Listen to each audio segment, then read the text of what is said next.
Hi, welcome to my channel, Bipolar Alive. I named my channel Bipolar Alive because I'm bipolar and today I'm alive. That's nothing that I can take for granted. Because of this particular disorder, I might just decide to jump in front of a train tomorrow. I made this channel because, for my own sanity, of course, but maybe I can help somebody else who's got this disorder and wants to know more about it, or maybe you've got a friend or a loved one who has it and you just want to know what it's like. So my videos will be talking about different aspects of bipolar in your life, for instance, bipolar in finances or bipolar in relationships, etc. When you are bipolar alive, you're not like other people. You can feel so elated.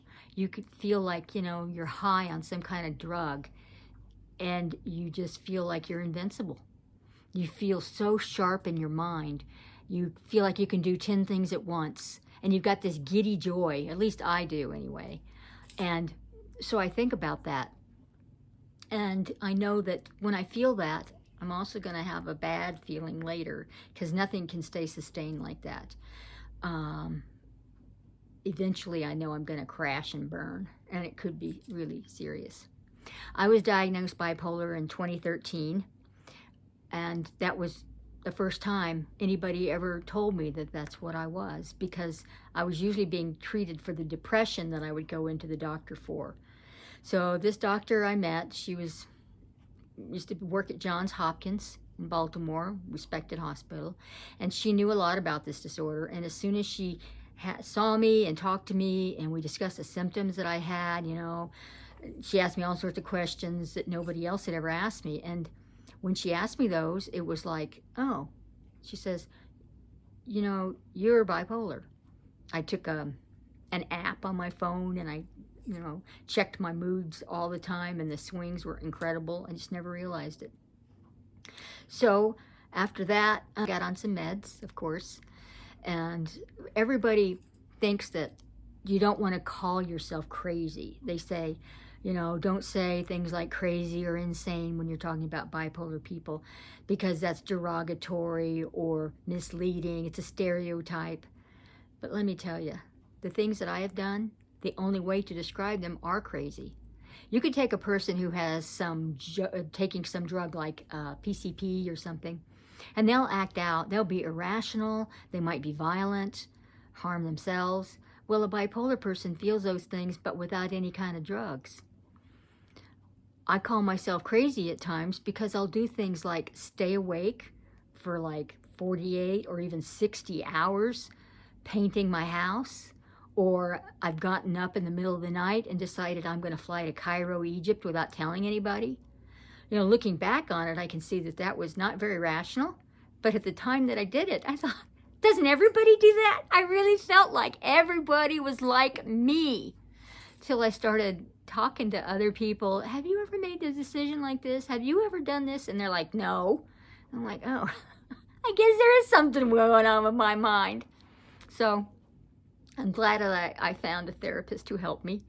And it's been like 4 decades that I've been suffering with this. I had it, I think, as a child. At the age of 6, I would have these really, really manic time periods and be so happy.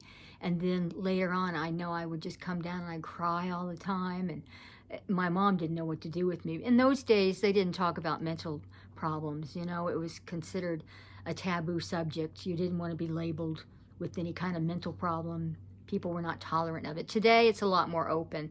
People do talk about their mental health, and I think that's good in a lot of ways, because now I can talk about it, but I'll tell you, I never told anybody that I had bipolar when I was diagnosed. My mother and my sister are the only ones I ever told. I never told my father or my brother. Now I'm coming out because I retired.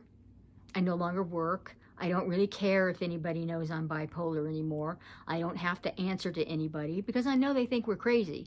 I know that. If anybody found out I was bipolar, I think they would stand back from me a little bit. They'd probably be a little leery of me. So now I just don't care. I hope that what I'm talking about helps somebody else, and maybe you come clean with everybody you meet about it, but I've never felt that comfortable. Today, I try to keep my symptoms in check by, of course, taking my meds. But who wants to take those meds? I gotta be honest. I've jumped off of them a couple of times. It's like, after I take them a while, I feel like, oh, I'm fine. I don't have any real big mood swings. I'm fine now. And I'll stop taking them, and next thing I know, I'm either climbing in the car and driving 8 hours to someplace I've never been, or I'm in my bed and I can't get out of it. I stay there. I don't get up. I don't take a shower. I don't change my clothes. I don't eat. I mean, I just can't move when I get really depressed. The dangerous part, I think they say, is when you start to come out of that depression.